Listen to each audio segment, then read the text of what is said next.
की आपण सत्तेला चिकटलो तर आपल्या काहीतरी निधी येईल, नगरविकास खात्यातनं निधी येईल.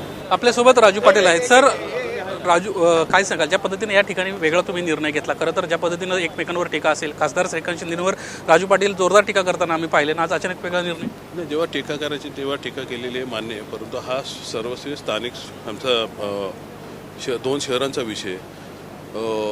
BJP आणि शिवसेना यांची जरी युती असली तरी पण जी गणितं होती 50 BJP 53 शिवसेना शिंदेची, तर ही गणितं चालू असताना पण ज्या कुरघोड्या अंबरनाथला आम्हाला दिसल्या, त्यामुळे ही साथ आम्हाला KDMC ताणायची नव्हती.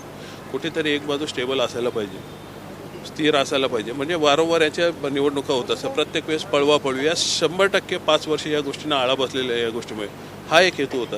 दुसरा हेतू होता की आमचे जे 5 नगरसेवक आहेत पॅनलमध्ये निवडून आलेले आहेत, वेगवेगळ्या पॅनल सिस्टममध्ये 4 नगरसेवकांचा पॅनल येतो. KDMCची आर्थिक परिस्थिती बघता कर्जात आहे ऑलरेडी, त्यामुळे तिथे विकास झाला नसता.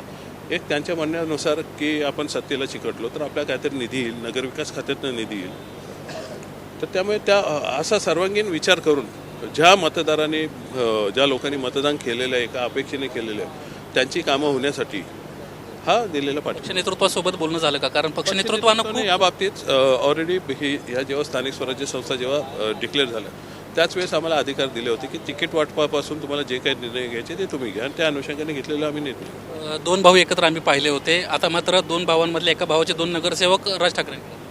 नाही, त्याच्यात पण गैरसमज मी तुमचा दूर करतो की ते दोन्ही नगरसेवक, एक विनोद केणे त्यांची मिसेस, विनोद केणे आमचे विद्यार्थी सेनेचे अध्यक्ष आहेत, शहर अध्यक्ष आहेत, आणि राहुल कोटा आमचा विभाग अध्यक्ष आहे. सीट शेअरिंगमध्ये जेव्हा गोंधळ नको म्हणून काय आम्ही एकमेकाला जे सिम्बल आम्ही एक्सचेंज केले होते त्या अनुषंगाने ते केलेले आहेत, ते आमच्या सोबत आहेत. परंतु अशी काही वेळ आली तर त्यांना काही डिस्क्वालिफाय आम्ही होऊ देणार नाही, आम्ही त्यांना परंतु 2 जण त्या ठिकाणी जात आहेत, त्यामुळे अपात्रतेची कारवाई त्यांच्यावर नक्कीच. नाही, अपात्रतेची कारवाई नाही. 2 नगरसेवक त्यांचे ऑलरेडी कुठे आहेत आम्हाला माहीत नाही आहे. त्यामुळे आम्ही आमचे जे हक्काचे नगरसेवक आहेत त्यांना सेव्ह करून ठेवलेले आहेत, त्यांना काही पळवलेले नाही आहेत.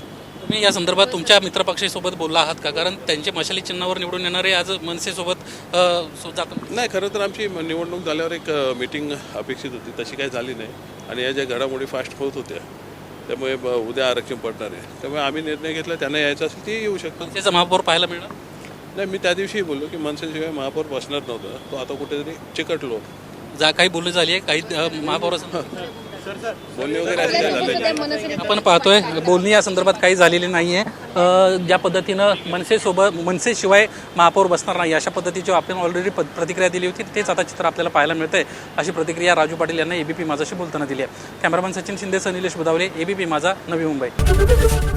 ABP माझा, उघडा डोळे बघा नीट.